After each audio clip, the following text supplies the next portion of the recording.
comparison between these two, the iPhone 8 Plus has that Apple A11 Bionic chip inside of it with 3 gigabytes of RAM, where the iPhone 14 Pro has that Apple A16 Bionic chip inside of it with 6 gigabytes of RAM. So let's go see which one's the faster one between both.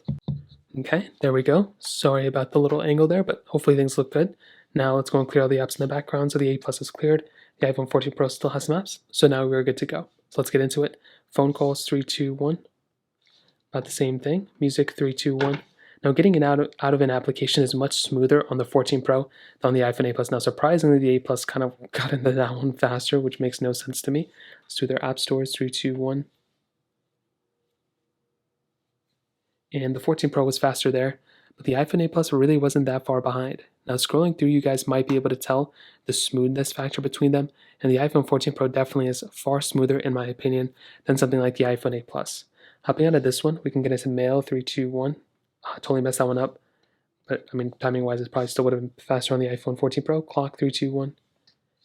Okay, let's go out by this one. Camera, 3, 2, 1. And as you can see, I mean, I still think the iPhone 14 Pro is faster. Camera, let's take a photo, 3, 2, 1. So this one is on night mode. It's very interesting that this one has a thicker border around it than this one. Let's go and open up that photo. Definitely faster on the iPhone 14 Pro.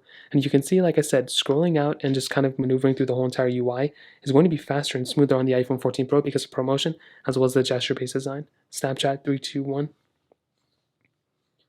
Definitely faster on the iPhone 14 Pro. Let's go and do Temple Run 2, 3, 2, 1.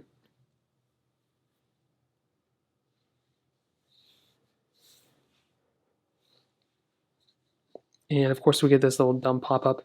I will say that shouldn't have affected the loading time, so it still would have been the same. And even if we gave it a little bit of leeway, I mean, it still would have been faster on the iPhone 14 Pro for sure. Let's get into some gameplay, 3, 2, 1.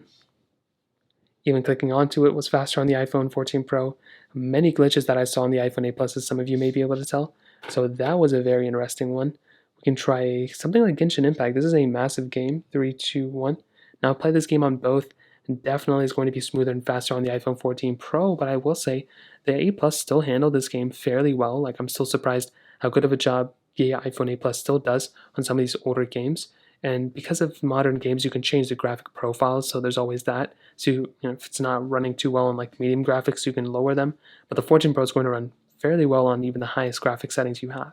So definitely when it comes down to it, in my opinion, the iPhone 14 Pro is going to be the faster phone pretty much every single way you can think about it. There's really not going to be too many situations where the 14 Pro is slower. But there was that one time we opened the music and it was faster on the iPhone 8 Plus. So that kind of covers it up there. Now in the camera department, as I mentioned before, triple camera setup on the iPhone 14 Pro. So you're getting the wide ultra-wide telephoto lens.